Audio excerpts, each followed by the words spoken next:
Basta may spirit of Christmas lang, okay na na. Hello guys, ara na Christmas tree ko guys. So ginkuha ko na sa ginataguan niya pagwaon ta na siya kay para makaumpisa na ta sa aton Christmas decor bala nga November pa lang how. Di bala? Wala pa gani gali November no.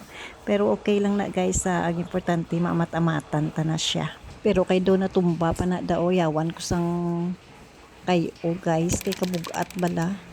So okay lang ginigtan ko na sa likod.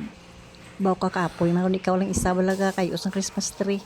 Pero okay lang wala man ta may mahimo kaya ako lang di isa sa balay. So ara pang takod ta na ang mga balls da. Guys, ang akon nga daw silver lang na siya nga balls mo lang na anay for the meantime.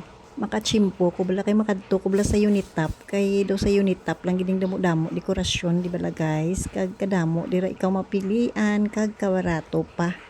So subong wala pa ko time. So sa mga sunod siguro nga mga inadlaw kay mapuli patanay sa uma kay di bala dali na lang ang kalag-kalag ti mabisita tanay sa aton minatay. Pagbalik ko amo na pag lagaw-lagaw tato sa unit top para makabakal ta sang duga nga dekorasyon di sa aton nga Christmas tree. Ang ako ni bala guys Christmas tree inughaboy na lang niya sang tupad balay charot.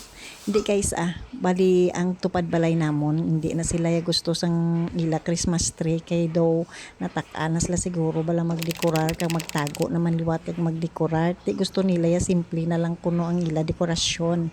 So gambal sila sa akon kung gustuhan ko antes nila dispatchar. So ti kido bag-o pa man ti ginambal ko gusto ko gid di bala o tulo ka bala guys 4 years na nabla sa akon pero ara japo nami japo nang itsura di bala. Importante tinlo kag gwapa. O ara na guys ang aton Christmas tree bali kulang pang dekorasyon.